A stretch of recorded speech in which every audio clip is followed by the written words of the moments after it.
Halo semuanya, selamat datang kembali di channel Alur Cerita ini. Sebelum kita mulai jangan lupa untuk tekan tombol like dan subscribe, agar kalian bisa selalu update cerita-cerita seru dan menarik di channel ini. Mari kita game on. Bab 28. Gerbong itu melaju di sepanjang jalan utama dengan mantap. Sekelompok penjaga, berpakaian hitam atau merah, mengepung kereta yang berjalan perlahan. Penjaga berpakaian hitam adalah seniman bela diri Biro asal, sedangkan penjaga berpakaian merah secara alami adalah pengawal berjubah darah.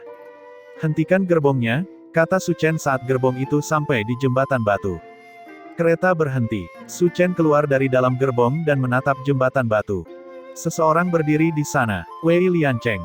Dia berdiri di jembatan dengan tangan terlipat di belakang punggungnya saat dia melihat ikan berenang di bawah jembatan. Di atas kepalanya tergantung ranting willow merah menyala. Saat Su Chen muncul, Wei Liancheng berbalik dan meliriknya, lalu tersenyum tipis. Dia berkata, "Pelaksana pengetahuan Su, dalam 2 hari kita tidak bertemu satu sama lain. Kehadiranmu tampaknya menjadi jauh lebih umum, penampilan ini jauh lebih besar dari sebelumnya. Tidak ada yang bisa saya lakukan.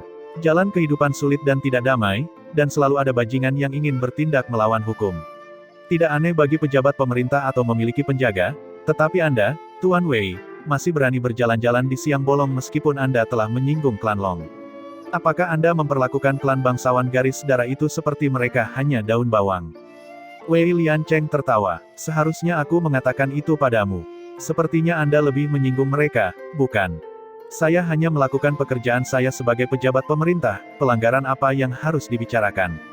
Kata-kata yang bagus. Pelaksana pengetahuan Su memiliki sumber kepercayaan pelaksana pengetahuan Su sendiri, seperti halnya saya. Tapi apapun yang terjadi, saya telah membantu pelaksana pengetahuan Su sebelumnya, jadi saya akan meminta Anda untuk memberi saya wajah dan menyerahkan barang itu, Wei Liancheng berbicara saat dia mengulurkan tangannya. Ini, Su Chen membalik tangannya, balok logam muncul di tangannya. Dia melemparkannya ke Wei Liancheng. Wei Liancheng menangkapnya dan meliriknya. Dia berhenti sejenak, itu rusak. Kemudian, dia menggelengkan kepalanya dan tertawa getir, tentu saja itu harus dipatahkan. Kalau tidak, bagaimana hal seperti itu bisa terjadi? Dia berkata kepada Su Chen, "Terima kasih banyak, pelaksana pengetahuan Su, karena telah mengembalikan barang ini kepadaku. Sekarang, kita seimbang." "Tidak masalah," jawab Su Chen. "Lagi pula kau tidak akan bisa membawa barang ini." Wei Liancheng tertegun sejenak. Kemudian, dia menyadari sesuatu dan berbalik untuk melihat ke belakang. Keributan besar mulai muncul di belakangnya, dan mereka sepertinya menuju ke arah ini dengan kecepatan tinggi. "Bajingan dari klan Long ini benar-benar cepat," Wei Liancheng tertawa. Su Chen mengingatkannya, "Kali ini mereka datang dengan persiapan. Taktik yang kamu gunakan untuk mengalahkan mereka terakhir kali mungkin tidak berguna lagi." "Aku tahu," jawab Wei Liancheng. "Apakah kamu sudah menunggu saat ini sepanjang waktu?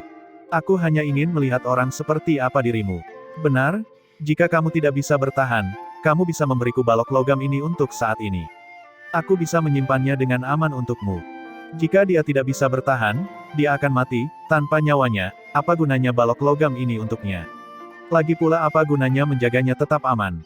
Kata-kata Su Chen sepertinya tidak masuk akal, tetapi ketika Wei Liancheng mendengarnya, dia menganggukkan kepalanya, "Baiklah, pelaksana pengetahuan Su, saya akan meninggalkannya dalam pengawasan Anda sedikit lebih lama." Saat dia berbicara, dia benar-benar melemparkan balok logam ke Su Chen. Dia berbalik dan berjalan menuju rombongan Long Clan. Yang berjalan di paling depan adalah pria besar berjanggut. Dia disebut Helian Wei, seorang kultivator alam pembukaan yang. Sekelompok besar kultivator alam mendidih darah dan penarik ki ada di belakangnya, diikuti oleh hampir 100 seniman bela diri. Pada saat yang sama, di kiri dan kanan jalan, serta di belakang Su Chen, muncul kelompok yang dipimpin oleh seorang kultivator alam pembukaan yang. Semua orang dikelilingi oleh mereka. Saat melihat Wei Liancheng datang, ekspresi biadab muncul di wajah Helian Wei. "Wei Liancheng, jika kamu menyerahkan diri dan menghilangkan kutukan pangeran, kami dapat meninggalkan mayatmu utuh." Wei Liancheng tertawa. "Aku tidak membutuhkan mayat utuh, dan aku tidak membutuhkanmu untuk membiarkanku lewat." Saat dia berbicara, sosoknya melesat ke depan, langsung menyerang Helian Wei. Mencari kematian. Ekspresi Helian Wei semakin ganas setelah melihat ini. "Ayo pergi, tapi jangan bunuh dia. Kami membutuhkannya hidup-hidup." Serang. Para penjaga menyerbu dengan teriakan. Pada saat yang sama, sarjana asal Qi mengangkat mutiara di udara. Mutiara bersinar dengan cahaya ilahi yang cemerlang, menyebarkan kabut gelap yang mungkin muncul. Terbukti, itu dibawa khusus untuk menangani taktik yang digunakan Wei Liancheng terakhir kali. Tapi kali ini, Wei Liancheng tidak menggunakannya. Dia baru saja menyerbu tepat ke tumpukan orang, pisau baja di tangannya. Bilahnya terayun di udara, cahaya berwarna salju tiba-tiba bersinar dari bilahnya. Seorang penjaga sudah terbelah menjadi dua, tapi Wei Liancheng tidak berhenti, dia terus maju, pedang berwarna salju terus menebas kerumunan. Darah terciprat kemana-mana, Wei Liancheng seperti harimau ganas, menyerang sekelompok orang dan mulai membantai semua orang. Teknik pedangnya sangat kejam, dan sosoknya sangat gesit. Darah menyembur dari setiap ayunan pedang. Dalam sekejap, hampir 10 orang tewas karena pedangnya. Helian Wei acuh tak acuh. Seniman bela diri itu hanyalah umpan, seperti perisai daging. Mereka digunakan untuk menguji Wei Liancheng dan memastikan bahwa dia tidak menemukan teknik baru yang aneh. Sarjana asal Qi ke samping sudah mulai bereaksi terhadap serangan Wei Liancheng. Gelombang energi asal mulai bergegas menuju Wei Liancheng. Meskipun basis kultivasi mereka lebih lemah dari Wei Liancheng, serangan gabungan dari 10 dari mereka memberinya sedikit tekanan. Seolah-olah dia tiba-tiba membawa gunung di punggungnya, gerakan lincah Wei Liancheng tiba-tiba menjadi sangat lambat dan berat. Bahkan ayunan pedangnya menjadi kaku. Suara mendesing. Dua garis cahaya pisau melintas di udara. Salah satunya dari Wei Liancheng yang membunuh lawannya, tapi yang lainnya dari serangan yang mendarat di punggungnya.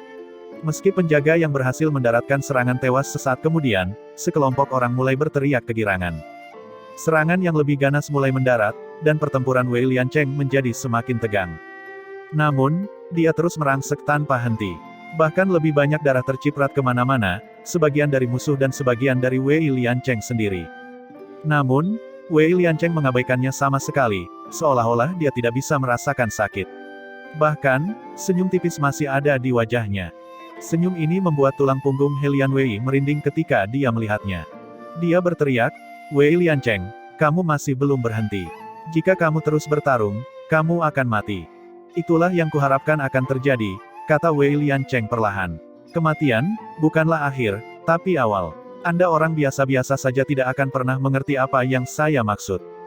Saat dia berbicara, gerakannya mulai dipercepat lagi, dan auranya mulai melonjak.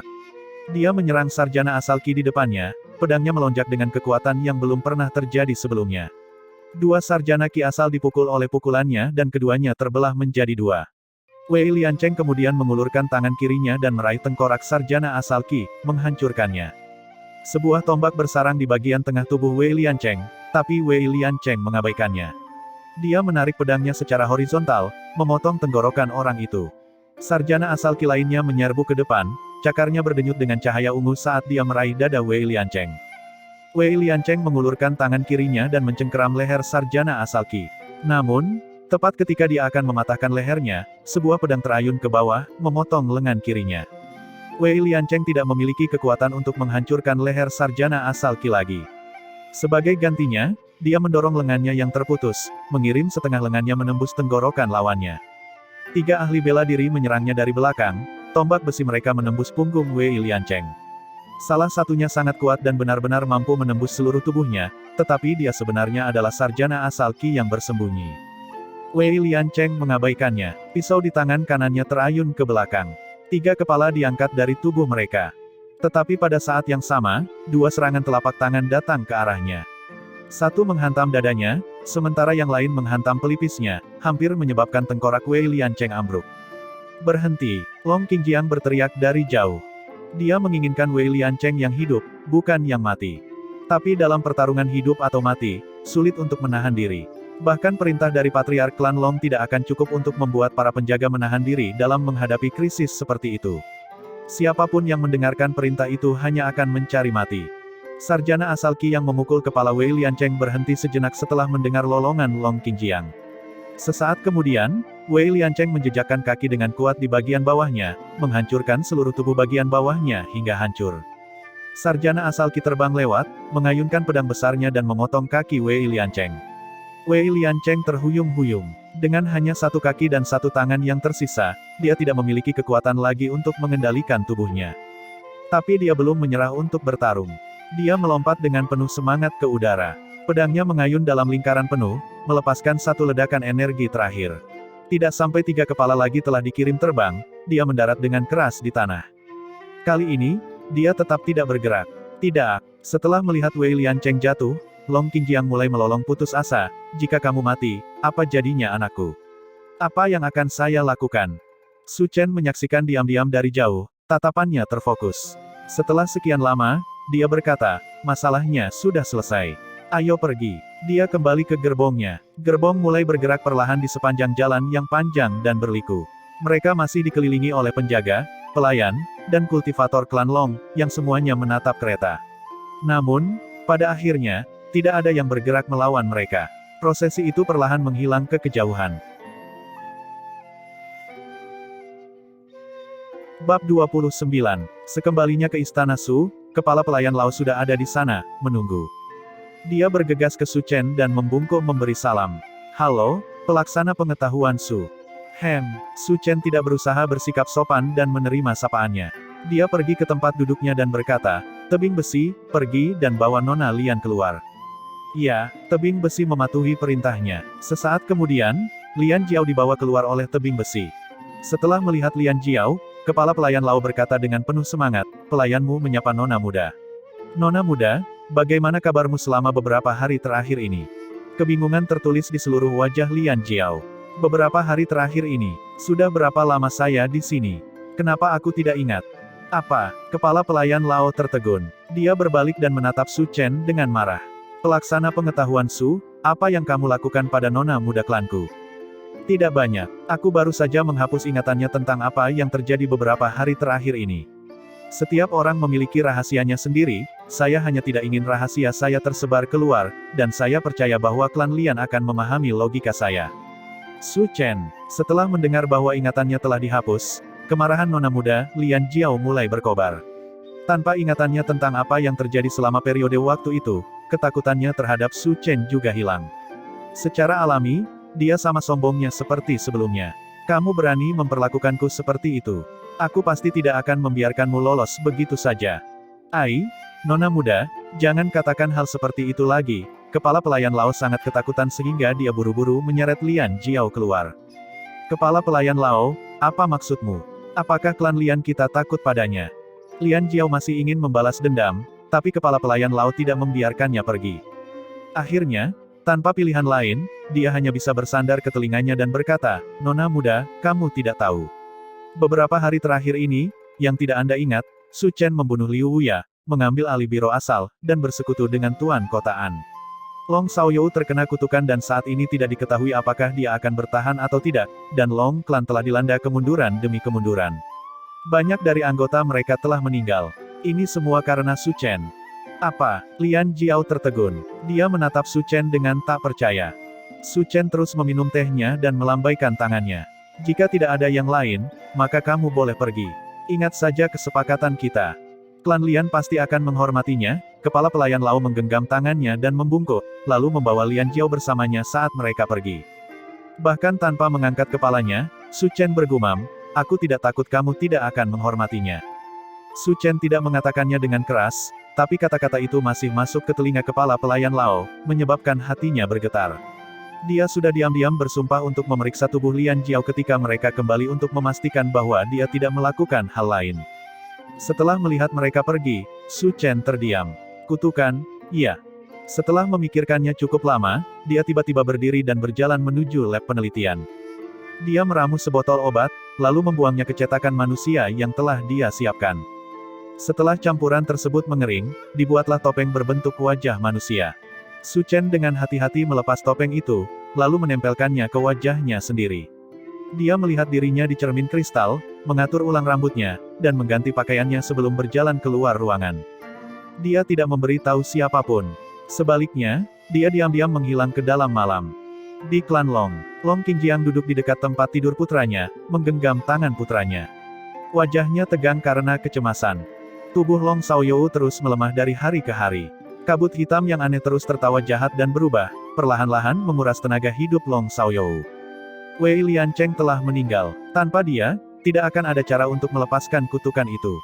Long Qingjiang telah sepenuhnya melepaskan semua harapan. Saat dia merasakan kesedihan untuk putranya, kepala pelayan masuk dari luar. Patriark, seseorang ingin melihatmu. Dia ingin mencoba dan mengobati penyakit pangeran. Biarkan dia masuk. Nada Long Qingjiang, bagaimanapun, tidak bersemangat sama sekali. Dia telah mengundang semua dokter terkenal di dan dekat Clear River City, dan kemudian sarjana asal Qi, untuk melihatnya, tetapi tidak ada dari mereka yang pernah melihat kutukan semacam ini sebelumnya, dan tidak ada dari mereka yang bisa melakukan apapun. Pendatang baru ini mungkin hanya bisa menggelengkan kepalanya dan meminta maaf tanpa daya. Meski begitu, Long Qingjiang memegang sedikit harapan saat dia membiarkan orang itu masuk dan menyapanya dengan hormat. Pendatang baru itu adalah seorang pria parubaya dengan kulit hitam. Dia tampak biasa-biasa saja, dan dia membawa kotak obat di punggungnya. Long Qingjiang menyapa Tuan. Bolehkah saya bertanya, Tuan, siapa nama Anda? Terima kasih. Nama keluarga saya adalah Chen, dan nama saya hanya satu karakter, Su, jawab dokter sambil dengan hati-hati memeriksa Long Xiaoyou di tempat tidur, suaranya agak serak. Dia tidak berkedip sedikit pun. Setelah melihat peril hutangnya, Long Qingjiang buru-buru berkata, Tuan Chen, silakan masuk. Chen Su tidak berpura-pura sopan. Dia datang ke sisi Long Xiaoyou dan duduk, lalu meraih salah satu tangan Long Xiaoyou dan mulai memeriksa denyut nadinya. Dia cukup belak-belakan dan tidak membuang waktu untuk berbasa-basi. Long Qingjiang tidak keberatan. Sebaliknya, dia merasa bahwa dokter ini jauh lebih andal dalam melakukan sesuatu. Beberapa dokter sebelumnya yang datang telah berbicara banyak, tetapi pada akhirnya mereka tidak dapat berbuat apa-apa. Sesaat kemudian, Dr. Chen melepaskan pergelangan tangannya, lalu membuka kembali kelopak mata Long Xiaoyou untuk melihatnya sekilas. Setelah itu, dia memeriksa lidahnya, lalu menarik pakaiannya untuk melihat bagian tengah tubuhnya. Semua dokter sebelumnya telah melakukan itu sebelumnya, tetapi tidak ada dari mereka yang pernah melihat bagian tengah tubuhnya sebelumnya. Dr. Chen itu memeriksa seluruh tubuh Long Xiaoyou dari atas ke bawah sebelum menghela nafas. Jadi begitu. Dr. Chen, apa yang kamu temukan? Long Qingjiang bertanya dengan penuh semangat. Iya, ini semacam kutukan, Chen Su mengangguk dan berkata. Setelah mendengar ini, Long Qingjiang merasa seperti disiram seember air dingin. Tentu saja aku tahu itu kutukan. Lalu apakah Patriark Long tahu kutukan macam apa itu? Kata Chen Su dengan suara serak. Long Qingjiang tertegun. Chen Su berkata, kutukan semacam ini sebenarnya adalah hasil dari menempatkan zat mikroskopis yang unik pada tubuh seseorang, kemudian mengendalikannya dengan menggunakan semacam teknik rahasia. Bahan mikroskopis. Ya, sejenis zat yang sekecil butiran debu dan tidak bisa dilihat dengan mata telanjang. Zat ini memiliki kemampuan yang unik dan misterius. Ketika berada di bawah kendali teknik rahasia, perlahan tapi pasti bisa menguras tenaga hidup seseorang.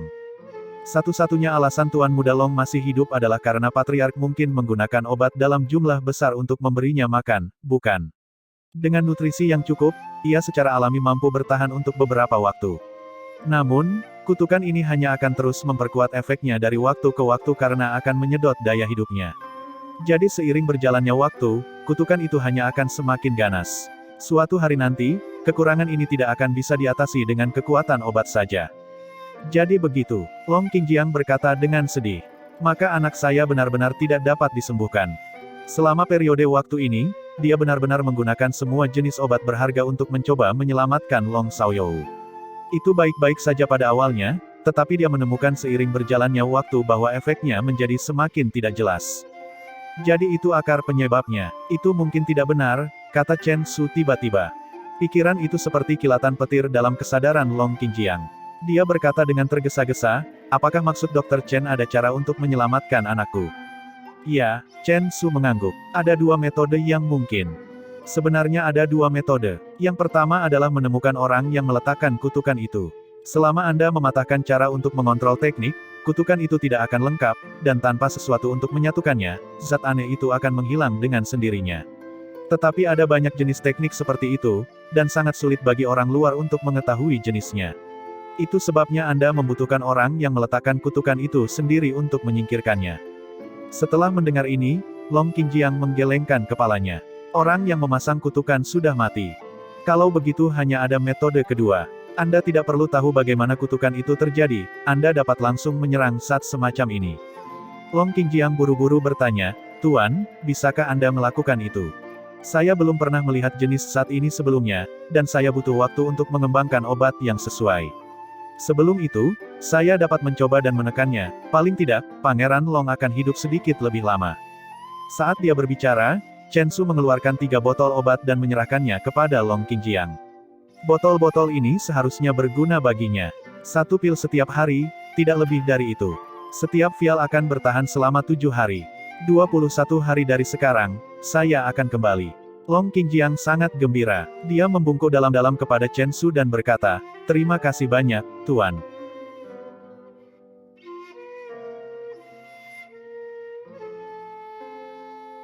Bab 30, Solusi. Meskipun dia berulang kali didesak untuk tetap tinggal, Chen Su tetap mengucapkan selamat tinggal dengan kedok mengembangkan obat penangkal. Jika memungkinkan, Long Qingjiang benar-benar ingin menangkap Dr. Chen, tetapi karena dia mengatakan bahwa dia harus pergi dan mencari bahan obat, dia hanya bisa membiarkan Dr. Chen pergi. Sebelum pergi, Long Qingjiang mengirimnya dengan anggun dengan 100 tael emas dan berulang kali mendesaknya untuk kembali setelah 20 hari. Dia juga diam-diam mengirim seseorang untuk mengikutinya dan mengawasinya. Namun, orang yang dikirim untuk mengawasi Dr. Chen dengan sangat cepat menemukan bahwa targetnya telah menghilang. Dia hanya bisa kembali dengan kesal, dan tidak ada keraguan bahwa dia akan dipukuli oleh Long Qingjiang karena marah. Setelah meninggalkan klan Long, Chen Su menemukan tempat terpencil dan melepas topengnya. Siapa lagi kalau bukan Su Chen? Setelah mengganti pakaiannya, Su Chen tertawa muram. Saya tidak berharap untuk membuat penemuan semacam ini. Saat dia berbicara, dia mengangkat botol di tangannya. Di dalam vial ada beberapa darah Long Shaoyou. Di dalam darah Long Shaoyou, Su Chen telah menemukan zat aneh. Substansi itu identik dengan substansi di dalam balok logam, itu lebih besar dari zat asal, dan tampaknya memiliki lebih banyak energi. Namun, sementara zat aneh di dalam balok logam dapat menciptakan kehidupan, yang ada di tangan Su Chen saat ini akan memusnahkannya. Kedua jenis zat ini mengandung berbagai jenis zat asal, tetapi komposisi khusus mereka memberikan efek yang menarik. Karena mereka lebih besar dari partikel zat asal, mereka juga lebih mudah dilihat oleh mata mikroskopis Su Chen. Karena itu, Su Chen percaya bahwa tidak akan terlalu sulit baginya untuk mempelajari dua zat yang berbeda ini. Karena itu, dia bergegas kembali ke kediaman Su, dia tidak sabar untuk memulai. Insiden kecil tak terduga terjadi dalam perjalanan pulang. Seorang pria yang tertutup dari ujung kepala sampai ujung kaki sedang berjalan ke arah yang berlawanan dengan Su Chen. Tepat ketika mereka akan melewati satu sama lain, dia tiba-tiba mendorong Su Chen dengan bahunya. Su Chen bisa melihat dengan jelas apa yang sedang terjadi. Saat orang itu hendak mengulurkan tangannya ke bagian tengah tubuh Su Chen menangkapnya. "Hei, kamu meletakkan tanganmu di tempat yang salah," dia tertawa. Ketika orang itu melihat bahwa dia telah tertangkap, dia mengutuk dengan suara rendah, "Sialan, apakah kamu ingin mati?" Dia mengeluarkan belati dari sutangnya dan menusuk Su Chen. Pukulannya sangat ganas. Ekspresi Su Chen sedikit tenggelam. Dia memutar tangannya, menjentikkan tangan orang yang memegang pisau itu. "Aku ingin melepaskanmu, tapi sekarang sepertinya kamu pantas mati. Karena Anda telah mengirimkan diri Anda kepada saya, maka saya tidak akan sopan." Saat dia berbicara, dia menyeret orang itu bersamanya dan pergi. Meski sudah malam hari, masih ada beberapa orang di jalanan. Namun, setelah melihat orang itu diseret oleh Su Chen, mayoritas penonton benar-benar mengeluarkan senjata mereka dan berjalan ke arah Su Chen, niat membunuh melonjak dari mereka. Pria yang memimpin berteriak dengan arogan, "Geng harimau jahat ada di sini untuk urusan bisnis. Semuanya, pergi dari sini." Semua orang yang lewat lari ketakutan, bahkan tidak berani melirik Su Chen dengan pandangan kasihan. Setelah melihat sekelompok besar orang menuju ke arahnya, Su Chen mengulangi, "Geng harimau jahat. Geng harimau jahat di sebelah barat kota. Kamu tahu, namun kamu masih berani menyinggung kami. Jika kamu tahu apa yang baik untukmu, biarkan dia pergi, lalu serahkan semua uangmu." Sangat berisik, Su Chen bahkan tidak menunggu pemimpin selesai sebelum memberi isyarat. Sejumlah besar tentakel udara muncul, melingkari mereka. Meskipun tentakel udara ini tidak kuat sama sekali, mereka lebih dari cukup untuk menghadapi sekelompok orang dengan basis kultivasi yang lemah. Mereka meliuk-liuk ke depan, melingkari tubuh anggota geng.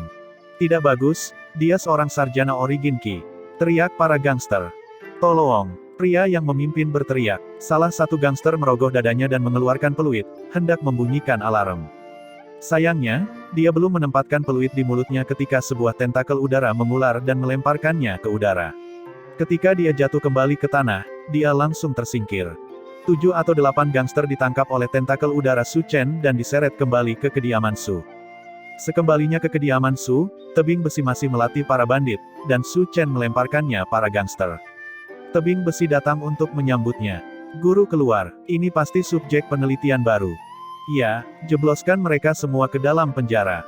Jangan khawatir tentang melatih mereka. Saya bekerja sangat keras untuk mendapatkan 100 subjek penelitian, tetapi sekarang setelah Anda melatih mereka menjadi penjaga rumah, sulit bagi saya untuk mendekati mereka.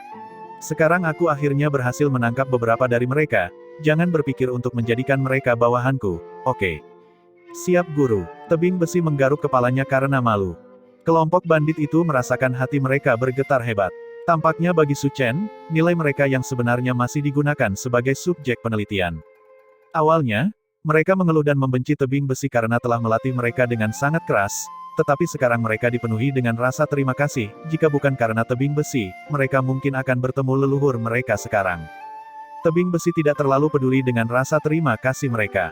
Dia berbalik dan berkata, apa yang kalian semua lihat? Anda harus berlatih lebih keras. Siapapun yang berani mengendur, saya akan mengambil posisinya sebagai penjaga rumah dan mengirim Anda kembali ke stasiun penelitian guru. Iya Pak, semua orang berteriak. Di dalam laboratorium penelitian, Su Chen memulai fase penelitian barunya, untuk memahami dua jenis zat aneh di dalam balok logam dan di dalam tubuh Long Xiaoyou. Awalnya, interaksi Su Chen dengan dunia mikroskopis terutama bersifat observasional. Mengontrol setiap perubahan, bagaimanapun, akan sangat sulit, bahkan jika dia bisa memberikan pengaruh, dia harus melakukannya dengan menggunakan taktik tingkat makroskopik. Contohnya adalah ketika dia merebus ramuan air dingin untuk mengekstrak zat asal keturunan ular melonjak. Tapi sekarang, Su Chen memiliki cara yang jauh lebih cepat dan nyaman untuk berinteraksi dengan mereka.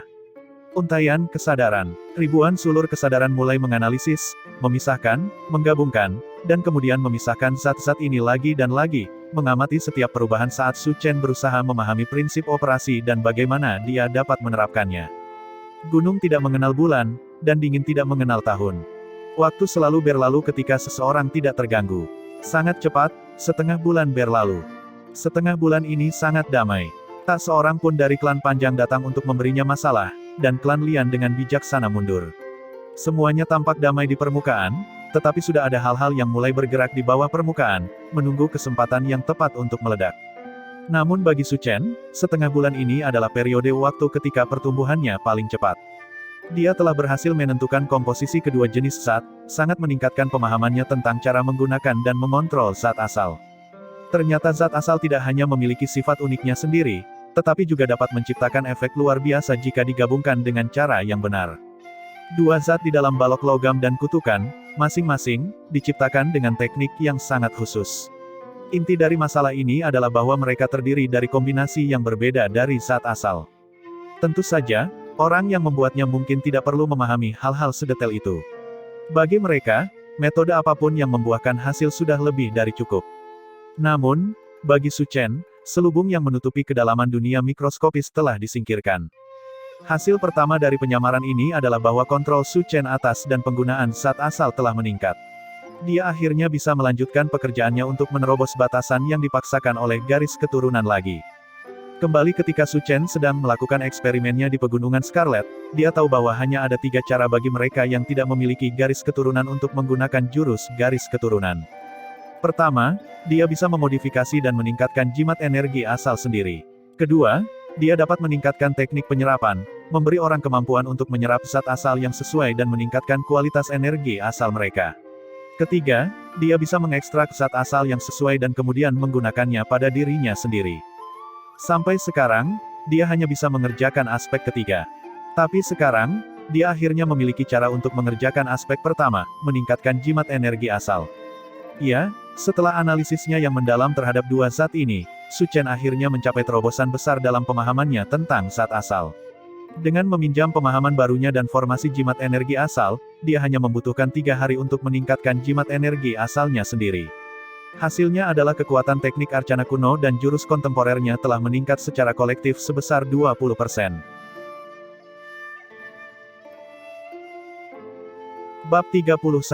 Pagi-pagi sekali, Su Chen masih makan sarapan ketika dia tiba-tiba merasakan ornamen batu giok yang tergantung di pinggangnya memanas saat bersinar dengan cahaya merah terang. Ini adalah komunikator darurat yang diberikan oleh biro asal. Siapapun yang menerima panggilan harus segera pergi ke biro asal. Apakah sesuatu terjadi? Su Chen dengan tenang memakan sarapan terakhirnya sebelum menyeka mulutnya. Tebing besi, siapkan keretanya. Kita akan pergi ke biro asal. Ketika Su Chen tiba, mayoritas sarjana asal Qi telah tiba. Saat melihat Su Chen, mereka membungkuk serempak. Salam, pelaksana pengetahuan.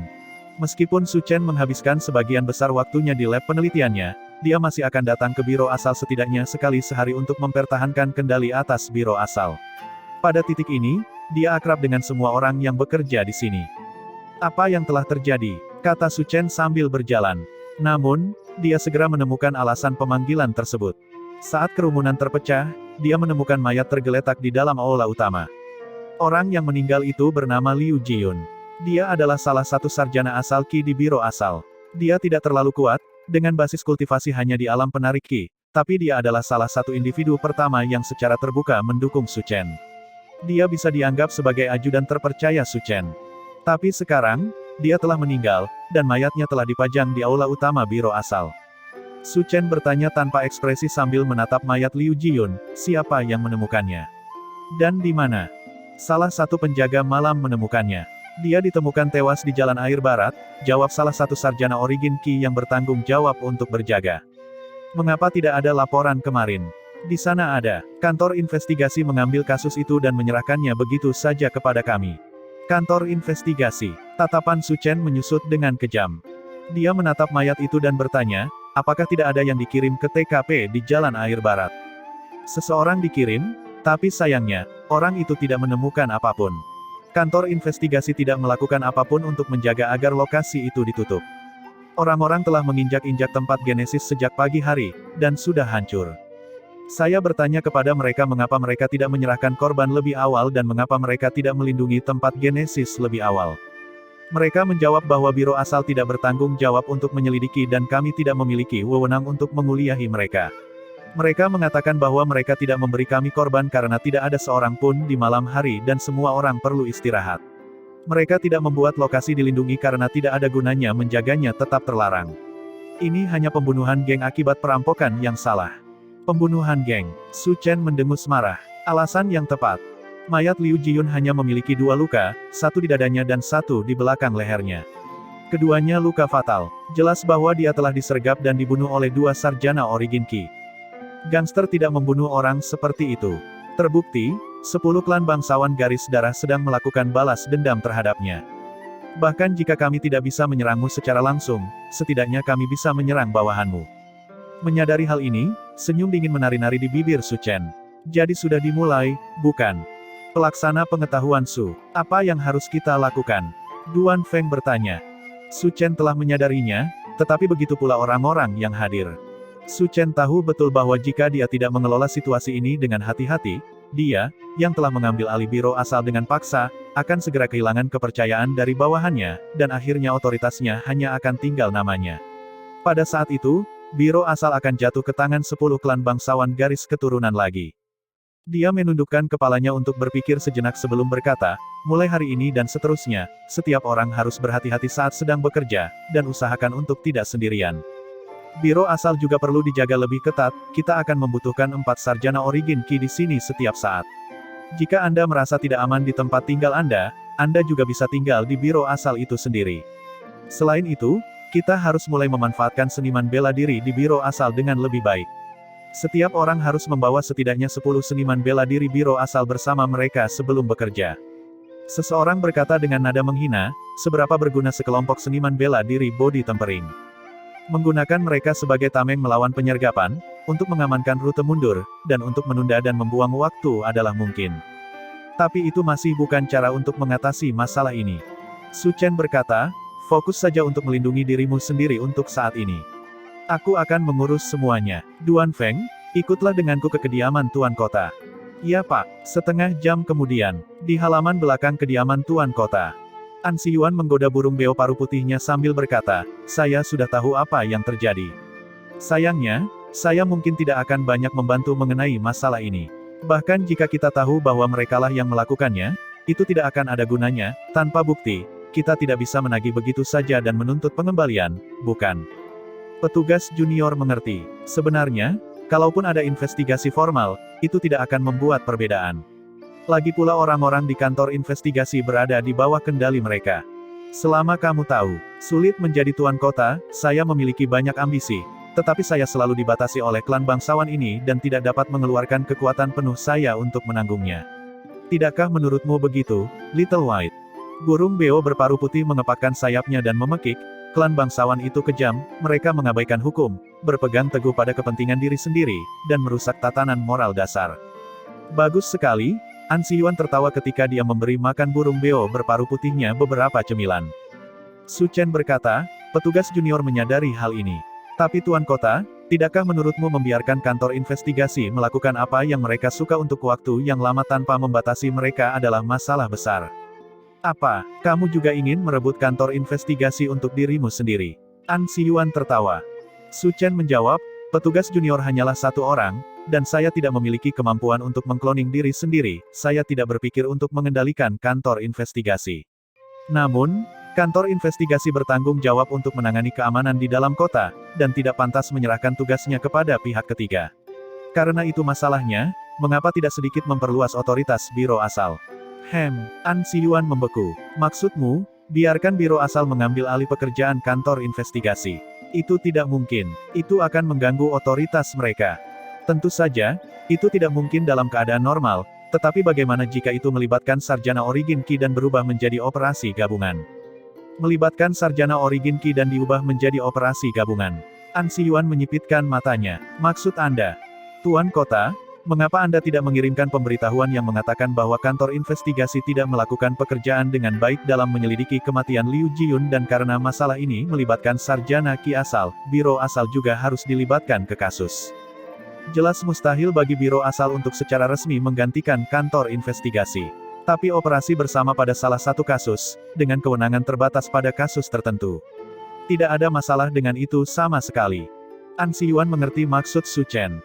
Kamu ingin meledakkan semuanya. Itu tergantung pada bagaimana mereka merespons, Su Chen menjawab dengan acuh tak acuh. Mereka sudah berjuang menuju langkah depan kita, tidak masuk akal jika kita tidak melakukan serangan balik. Selama kepala kota bersedia memberi saya wewenang ini, saya bersedia menjadi ujung tombak serangan ini. Apakah kamu sudah memikirkan konsekuensinya? Konsekuensinya adalah mereka akan mati dengan kematian yang sangat tragis. An Siyuan sedikit terkejut sebelum dia memiringkan punggungnya dan tertawa keras. Haha, bagus. Ambisius. Berani. Benar-benar pahlawan di kalangan anak muda. Karena itu masalahnya, saya akan setuju. Saya akan menulis surat yang memberikan wewenang kepada biro asal untuk berpartisipasi dalam kasus ini.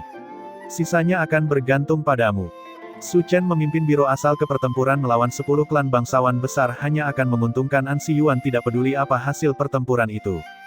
Dengan dukungan An Siyuan, Su Chen mengatupkan tangannya dan berkata, terima kasih banyak atas dukungan Anda, Pak. Harap tunggu kabar baiknya. Bab 32. Setelah meninggalkan kediaman kepala kota, Su Chen menuju jalan air barat. Sudah hampir siang. Jalan itu ramai dengan lalu lintas. Salah satu seniman bela diri biro asal menunjuk ke sudut jalan air barat dan berkata, disitulah Tuan Liu tewas. Seorang wanita tua ompong sedang duduk dan menjual dadih di tempat yang dia tunjuk. Penanganan kantor investigasi atas masalah yang cukup penting ini bisa dibilang lambat. Su Chen bertanya, kamu secara pribadi menyaksikan kematian korban. Seniman bela diri itu terkejut. Bagaimana saya bisa melihatnya? Kantor investigasi melaporkan hal itu kepada kami. Jadi semua yang kamu ketahui tentang situasinya hanyalah kabar angin. Iya Pak, Su Chen berjalan mondar-mandir di sepanjang bagian jalan itu. Wanita tua itu berpikir bahwa Su Chen ingin membeli dadih, dan dia menatap tajam ke arah Su Chen dengan matanya yang kacau. Meskipun tanah ditutupi dengan banyak sampah, itu tidak cukup untuk menghalangi pandangan Su Chen. Dia menggelengkan kepalanya, bahkan tidak ada jejak darah. Seharusnya ini bukan tempat kematian Tuan Liu, dan mayatnya tidak pernah ada di sini sama sekali. Kantor investigasi hanya melontarkan omong kosong. Mereka bahkan tidak mencoba mengarang TKP. Duan Feng berkata, saya akan pergi dan mencari orang yang melaporkan kasus ini. Tidak ada gunanya. Su Chen menggelengkan kepalanya. Lagi pula tidak ada orang yang melaporkan kasus ini. Ini hanya 10 klan bangsawan garis darah yang membalas dendam kepadaku. Jadi, apa yang kita tunggu? Pak, kita harus membantai jalan kita kembali dan memberi mereka sesuatu untuk dipikirkan. Duan Feng berkata. Pembantaian. Su Chen menatapnya dengan bingung. Dengan apa? Bisakah kita membantai mereka? Mereka adalah 10 klan bangsawan garis darah. Masing-masing dari mereka adalah klan kuno dengan sumber kekuatan yang dalam. Mereka bahkan mungkin memiliki kultivator alam gemetar cahaya. Anda akan membantai mereka. Apakah kamu mencoba untuk mati? Duan Feng tertegun. Tetapi, mengapa saya tidak takut pada mereka sebelumnya? Apakah itu yang Anda maksud? Su Chen tertawa. Karena saya pejabat pemerintah. Duan Feng tidak mengerti, dan tebing besi juga tidak. Su Chen menghela nafas, kalian masih belum sepenuhnya memahami situasi di sini di Clear River. Su Chen berkata sambil berjalan, wilayah Gagak benar-benar sangat luas. Dalam hal kekuatan, bahkan Tuan Kota sendiri tidak akan cukup untuk mengalahkan 10 klan bangsawan garis keturunan sendiri, apalagi kita. Satu-satunya alasan kebuntuan berlangsung selama ini adalah karena Tuan Kota mendapat dukungan dari pasukan kekaisaran. Jika klan bangsawan garis darah itu tidak mencoba memulai pemberontakan, mereka tidak akan berani mendorong terlalu jauh. Tapi kebalikannya juga berlaku, karena pengaruh pemerintah lemah. Klan bangsawan garis darah dapat mengandalkan dukungan ini untuk mempertahankan posisi mereka, tetapi mereka tidak dapat melakukan apapun yang mereka inginkan. Jika pemerintah mendorong hal-hal terlalu jauh, bahkan kelinci akan menggigit manusia jika didorong terlalu jauh, apalagi klan bangsawan garis keturunan ini, yang memiliki sumber kepercayaan mereka sendiri. Satu sisi memiliki otoritas, sementara satu sisi memiliki kekuatan, artinya keduanya saling menjaga. Dengan demikian, mereka memiliki cara khusus mereka sendiri dalam melakukan pertempuran. Mengapa saya benar-benar mengabaikan 10 klan bangsawan garis darah? Karena apa yang saya lakukan sebenarnya tidak melewati garis bawah itu. Yu Chengsui dan Sun mau berkelahi di jalanan dan melukai orang-orang yang ada di sekitar, jadi saya hanya menjalankan tugas kantor saya. Long Xiaoyou dan Lian Jiao membawa orang untuk menyergapku, jadi menangkap mereka hanyalah pertahanan diri. Liu Wuya mengkhianatiku, jadi membunuhnya hanyalah balas dendam. Setelah dia meninggal, biro asal harus jatuh ke tangan saya, karena saya adalah pelaksana pengetahuan. Dari awal sampai sekarang, semua yang saya lakukan adalah wajar dan sah. Tidak ada yang bisa menunjukkan sesuatu yang salah dengan itu. Ketika keseimbangan sudah terganggu, kekuatan adalah kebenaran. Ketika keseimbangan kekuatan seimbang, kebenaran adalah kekuatan. Karena pemerintah dan klan bangsawan garis keturunan membatasi satu sama lain dan semua yang telah saya lakukan sampai saat ini sah, masuk akal, dan dibenarkan, klan bangsawan garis keturunan hanya dapat menanggungnya tidak peduli betapa mereka tidak menyukai saya.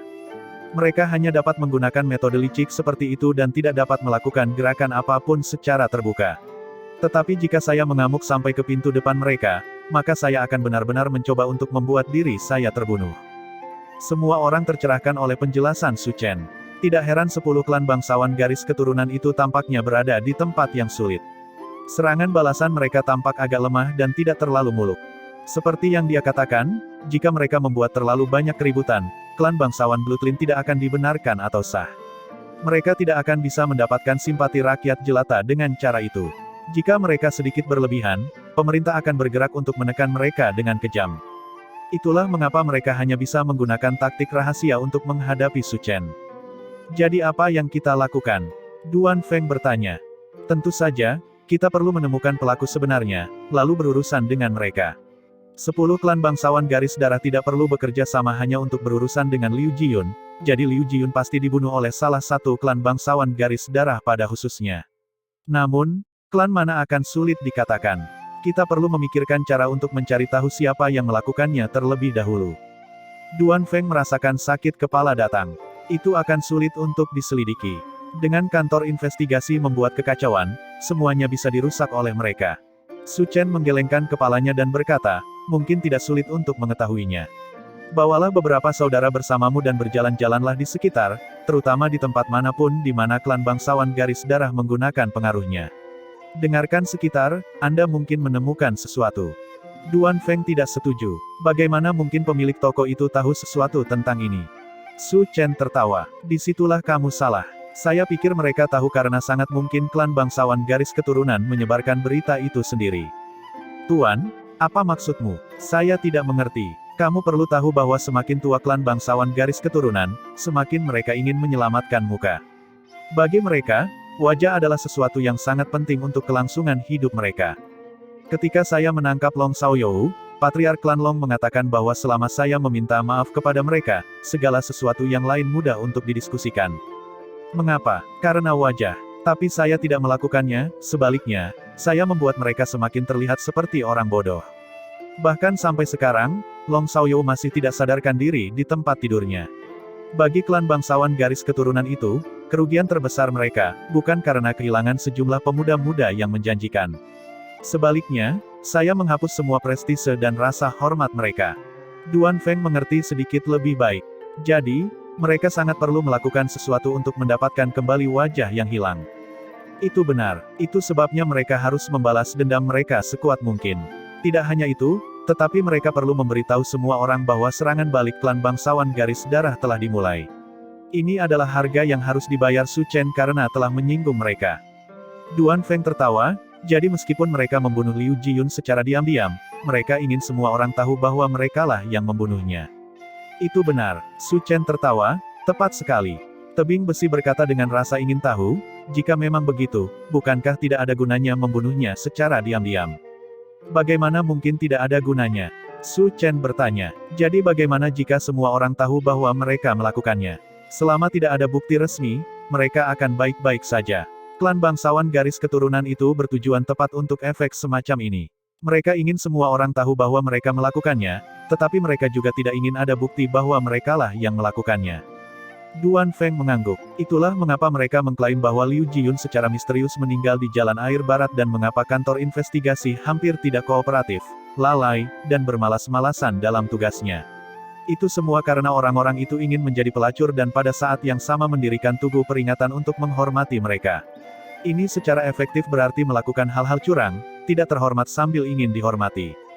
Su Chen bertepuk tangan. Tepat sekali. Tentu saja, ini semua hanya analisis saya, tetapi saya yakin itu tidak boleh terlalu jauh dari sasaran. Jika ini masalahnya, selama Anda mengirim seseorang untuk bertanya, mereka bahkan mungkin memberitahu Anda bahwa merekalah yang melakukannya. Inilah mengapa Zhang Sengan, Guan Sanying, dan yang lainnya mengaku menyalahgunakan Qiu Tang sampai mati tepat di depan wajah Yue Longsha. Mereka hanya ingin merasakan sensasi pada saat itu. Dan kali ini, itu sama saja. Setelah beberapa waktu, Duan Feng mendapatkan jawabannya. Ini adalah perbuatan klan Lai Clear River, dan yang bertanggung jawab untuk melaksanakan perbuatan itu adalah geng Long Clear. Bab 33, Su Chen sudah berada di Clear River City untuk beberapa waktu sekarang, dan memiliki pemahaman tentang klan bangsawan Bloodline. Setelah mendengar bahwa klan Lai yang melakukannya, dia bahkan tahu mengapa merekalah yang melakukannya.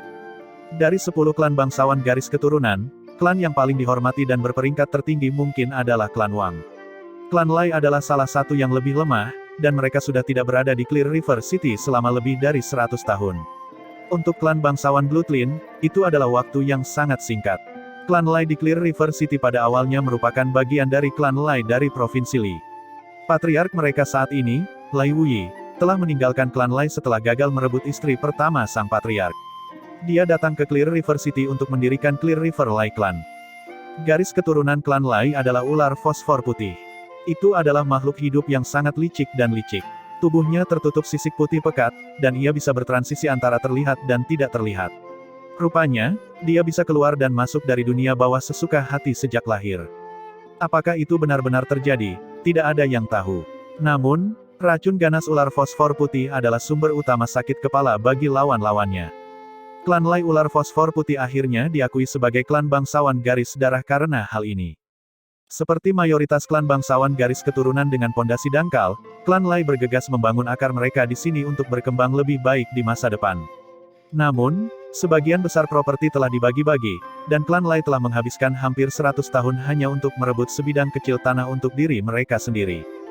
Ketika ada kekurangan peluang internal, cara terbaik untuk menyelesaikan masalah itu adalah memperluas keluar. Dengan demikian, klan Lai juga yang paling bersemangat untuk melawan pemerintah. Mereka sangat haus akan bisnis, wilayah, dan pengaruh di bawah nama Tuan Kota.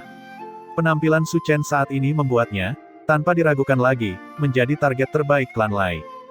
Hanya Liu Jiyun. Tidak, itu baru permulaan. Biro asal sekarang berada di bawah kendali Su Chen, menjadikannya sepotong daging berlemak yang bisa mereka bagi. Apa yang diinginkan Lai Wuyi, tanpa diragukan lagi, adalah menelan seluruh biro asal. Si tua Lai tampaknya menganggap ini sebagai kesempatan untuk klannya sendiri. Su Chen bergumam pada dirinya sendiri, duduk di kursi kehormatannya di aula utama biro asal. Tapi jika dia tidak melakukannya dengan benar, tidak hanya klannya tidak akan bangkit, tapi aku juga mungkin perlu mulai menggali kuburannya. Tuan, apa yang harus kita lakukan selanjutnya? Duan Feng bertanya. Su Chen tenggelam dalam pemikiran yang mendalam. Setelah sekian lama, dia berkata, saya perlu mendapatkan pembaruan sedetail mungkin tentang situasi dengan klan Lai. Benar, saya juga ingin tahu tentang geng Long Clear juga. Jika tidak ada cukup informasi, kirim seseorang untuk mengumpulkan lebih banyak. Iya Pak, tingkat efisiensi biro asal dalam melakukan sesuatu cukup tinggi.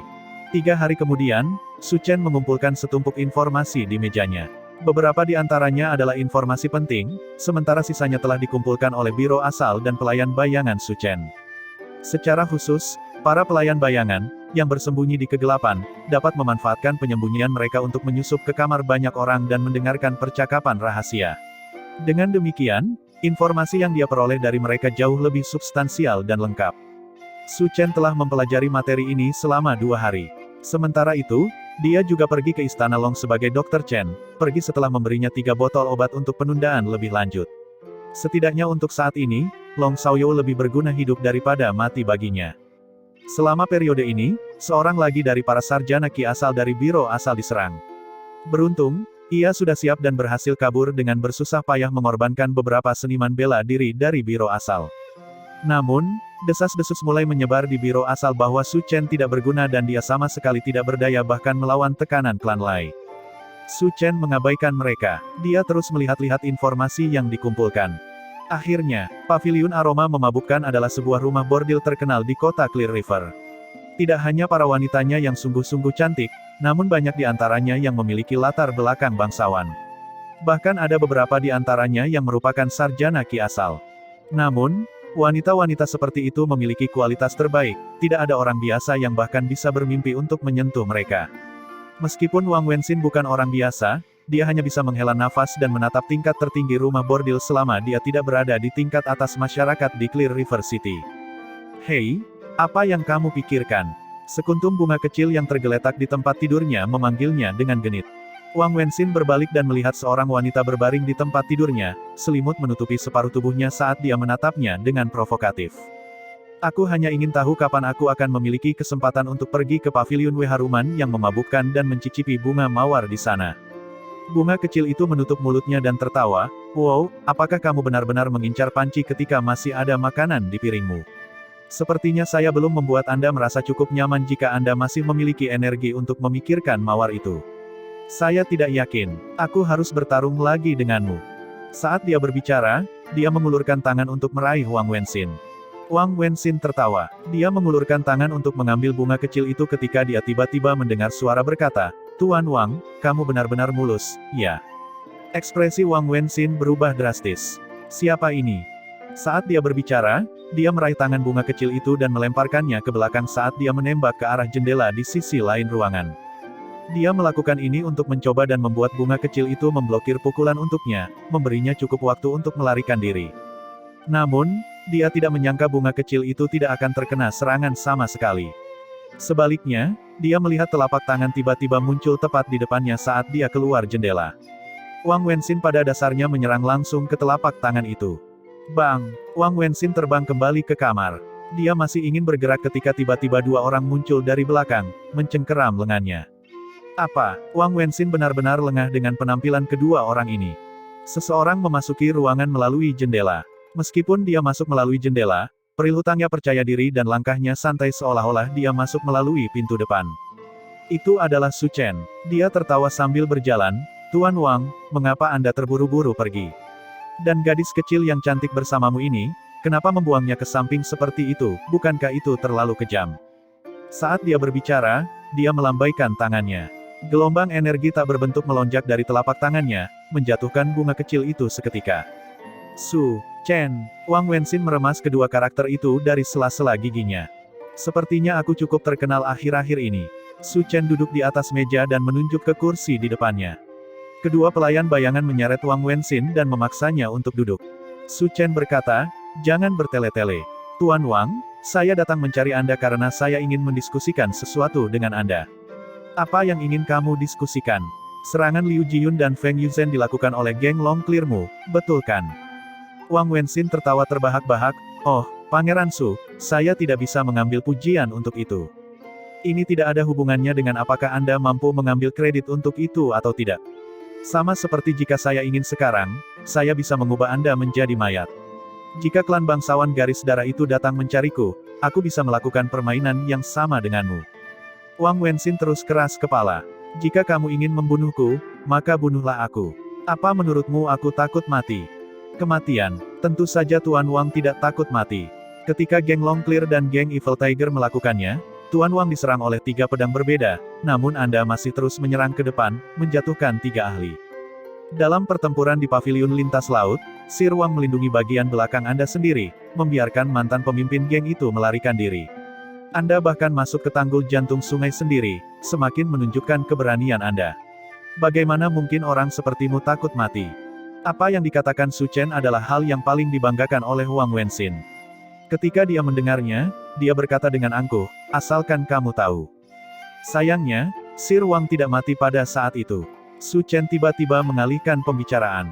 Jika Tuan Wang meninggal saat itu, mungkin akan ada banyak orang yang berduka untukmu. Tapi jika kamu mati sekarang, mungkin akan ada banyak orang yang merayakannya, kan? Ekspresi Wang Wenxin berubah menjadi baja. Apa yang kamu coba katakan? Kau tahu persis apa yang kumaksud, Tuan Wang memberikan kontribusi besar pada geng Long Clear di masa lalu, tapi lihat dirimu sekarang. Anda bahkan bukan wakil pemimpin geng, dan pemimpin geng saat ini memandang Anda sebagai duri di sisinya dan ingin menyingkirkan Anda, bukan begitu? Tidak heran, hanya ada 2 kultivator alam pembuka yang di geng Long Clear, dan Anda adalah salah satunya. Anda bahkan sedikit lebih kuat darinya. Bagaimana mungkin dia tidak takut padamu? Bagaimana mungkin dia tidak berhati-hati di sekitarmu? Jika aku membunuhmu di sini, aku hanya akan melakukan apa yang dia inginkan. Wang Wenxin mengerti. Dia tertawa kecil, rasanya pelaksana pengetahuan Su tidak berencana membunuhku tetapi sedang mencari beberapa bawahan. Pembantu, lebih akurat. Saya ingin bergabung dengan orang-orang yang berpikir seperti saya. Wang Wenxin tertawa dingin, kedengarannya bagus ketika kamu mengatakannya, tetapi kamu pasti bermimpi jika kamu berpikir bahwa aku akan menjual diriku kepadamu hanya karena beberapa kata. Aku tidak membutuhkanmu untuk menjual dirimu kepadaku. Balasan Su Chen berada di luar ekspektasi Wang Wenxin. Saya hanya tidak ingin keuntungan saya diambil oleh orang lain. Apa maksudmu? Wang Wenxin tertegun. Maksudku? Aku tidak perlu Tuan Wang melakukan apapun untuk berurusan dengan geng Long Clear, yang aku butuhkan itu kebalikannya, aku akan mengantarkan geng Long Clear langsung ke tangan Tuan Wang. Saya hanya tidak tahu apakah Tuan Wang menginginkannya, jawab Su Chen dengan tenang. Setelah mendengar ini, Wang Wenxin jatuh ke dalam perenungan hening yang lama. Su Chen tidak terburu-buru, dia tidak khawatir dengan keputusan Wang Wenxin. Masalah ini tidak rumit sejak awal. Bagian tersulit adalah menemukan target yang cocok. Selama target yang tepat ditemukan, masalahnya sangat sederhana. Setelah sekian lama, Wang Wenxin akhirnya mengangkat kepalanya. Kau ingin aku mengikutimu? Itu tidak mungkin. Namun, saya, Wang Wenxin, tidak pernah menyukai orang yang hanya tahu cara mengepakkan bibir. Setiap orang melakukan yang terbaik untuk bertahan di jalanan. Pada akhirnya, kami mengandalkan kekuatan kami untuk mengisi perut kami. Anda juga tahu bahwa Li Yue berada di alam pembuka yang, dan dia memiliki 3 wakil pemimpin geng di bawahnya yang semuanya berada di alam mendidih darah. Jika hanya geng Long Clear yang memiliki kekuatan seperti ini, bagaimana dengan klan Lai atau bahkan 10 klan bangsawan garis keturunan? Jika Anda ingin saya mengikuti Anda setidaknya harus menunjukkan bahwa Anda memiliki kemampuan, bukan? Su Chen tertawa, jadi kamu ingin bertarung? Tidak apa-apa, mengapa tidak di sini dan sekarang, hanya aku dan kamu.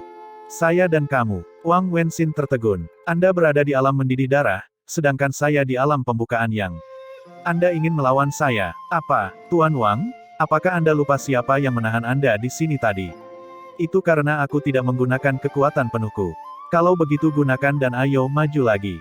Su Chen membalik tangannya. Ruang di ruangan itu tiba-tiba tampak membeku, dan menjadi sangat sulit untuk dipindahkan. Sumeru kosong.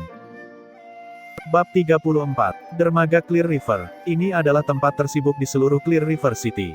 Karena Clear River City jauh dan rute menuju ke sana sulit, semua perdagangan pada dasarnya dilakukan melalui Long Clear River. Long Clear River pada dasarnya adalah jalur kehidupan kota. Dermaga Clear River adalah area tersibuk di seluruh kota karena alasan ini.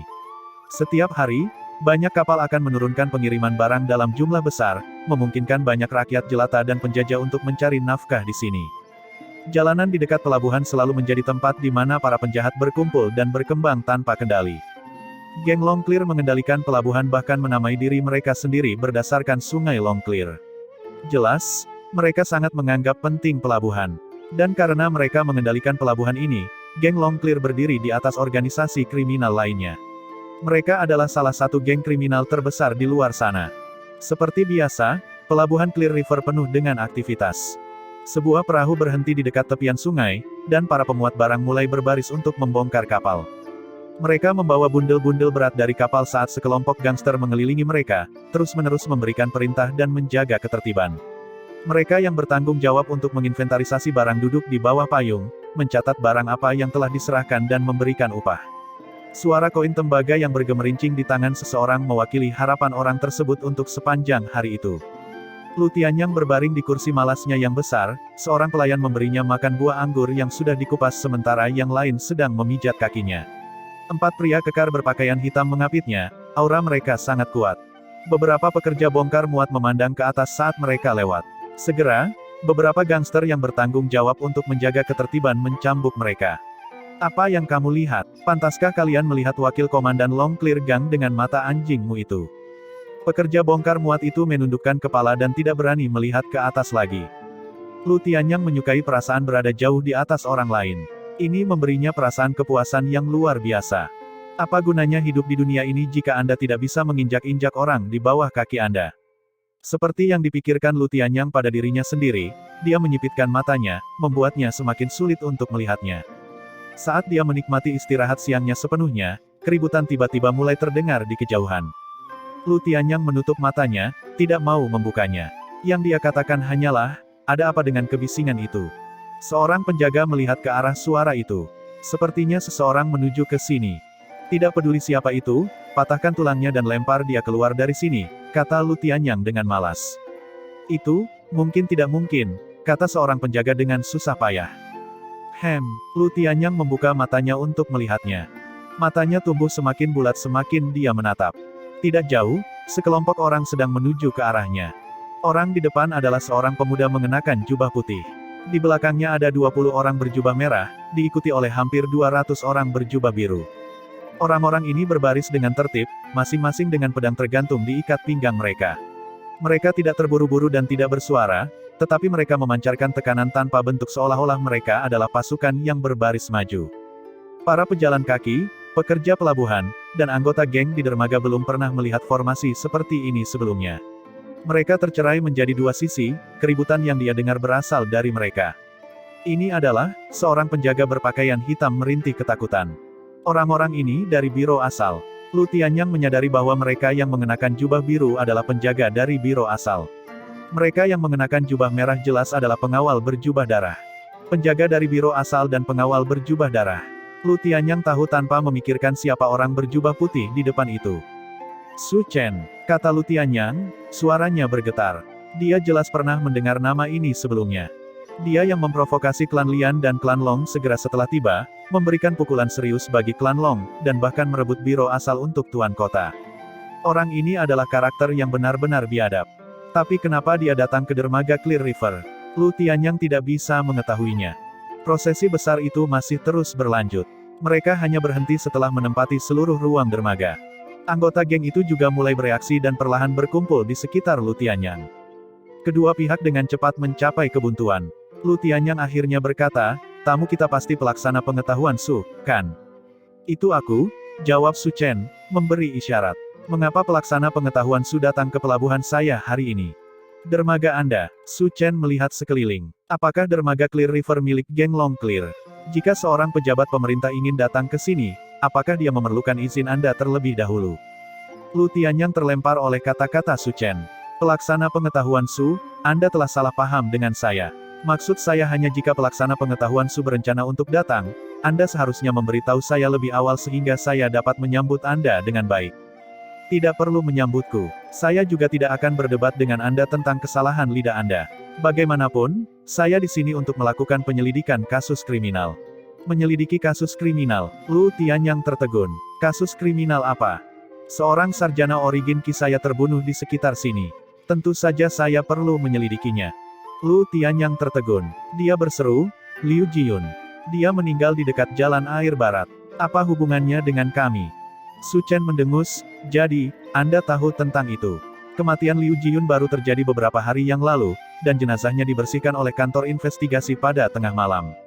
Mereka belum membuat pengumuman publik, tapi wakil pemimpin Lu sudah mengetahui identitas korban dan di mana dia meninggal.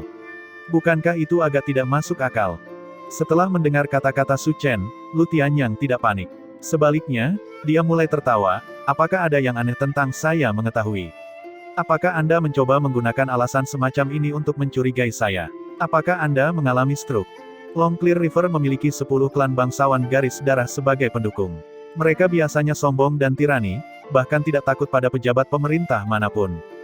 Setelah mendengar Lu Tianyang mengatakan itu, semua anggota geng mulai tertawa terbahak-bahak, mata mereka penuh dengan provokasi. Tapi sebenarnya, Su Chen dan Lu Tianyang sama-sama tahu bahwa mencurigainya karena alasan ini saja adalah terlalu berlebihan. Meskipun masalah kematian Liu Jiyun belum menyebar, kemungkinan sudah menjadi rahasia di dunia bawah tanah untuk beberapa waktu. Semua orang menunggu untuk melihat bagaimana Su Chen berencana menangani pembalasan dari 10 klan bangsawan garis darah. Jika dia tidak menanganinya dengan baik, apa yang menunggunya adalah kehancuran yang membara, dan biro asal akan jatuh kembali ke tangan 10 klan bangsawan garis keturunan. Saat menghadapi ejekan tak terkendali dari Lu Tianyang, Su Chen tidak tersinggung. Yang dia katakan hanyalah, apakah saya terkena stroke atau tidak, itu tidak penting. Yang terpenting, saya curiga Anda memiliki hubungan dengan kasus ini, dan saya meminta geng Long River segera kembali bersama saya ke biro asal untuk penyelidikan. Lu Tianyang mendengus, tanggung jawab menyelidiki kasus ini adalah milik kantor investigasi, bukan biro asal. Su Chen mengeluarkan dokumen dan menyerahkannya kepada orang di sebelahnya. Orang itu membuka gulungannya dan mengangkatnya saat dia menyatakan dengan keras, Tuan Liu dari biro asal ditikam sampai mati. Karena masalah ini melibatkan sarjana Ki asal dan kantor investigasi belum menangani kasus ini dengan baik, biro asal sekarang bersama-sama menyelidiki kasus ini. Apa? Semua orang tercengang. Su Chen berkata, apakah kamu sudah melihatnya dengan jelas? Ini adalah medali perintah pribadi penguasa kota. Biro asal memiliki peran dalam menyelidiki kasus ini. Setiap tersangka harus bekerja sama. Lu Tianyang mendengus, setidaknya, kantor investigasi belum mencabut hak investigasinya, bukan? Jika pelaksana pengetahuan Su menginginkan petunjuk, Anda harus pergi dan mencarinya. Tidak banyak lagi yang bisa saya katakan. Su Chen tertawa. Jadi maksudmu kau tidak akan bekerja sama denganku? Apa yang bisa kamu lakukan jika aku tidak setuju untuk bekerja sama denganmu? Lu Tianyang membalas. Su Chen mengabaikannya. Dia berbalik dan berkata kepada seorang seniman bela diri tidak jauh darinya, apakah kamu sudah menyelesaikan semuanya? Saya mengerti, Tuan, kata seniman bela diri itu sambil menggoyang dis pencitraan di tangannya. Sangat bagus. Su Chen mengangguk dan berkata kepada prosesi di belakangnya, geng Long River adalah tersangka pembunuhan di Jalan Air Barat. Biro asal diperintahkan untuk menyelidiki kasus ini, dan geng Long River menolak untuk bekerja sama. Mereka akan ditangani sesuai dengan beratnya kejahatan mereka. Serang.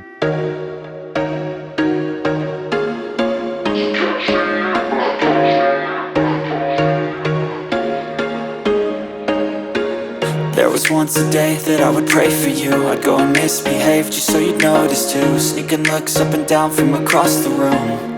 And damn, what a hell of a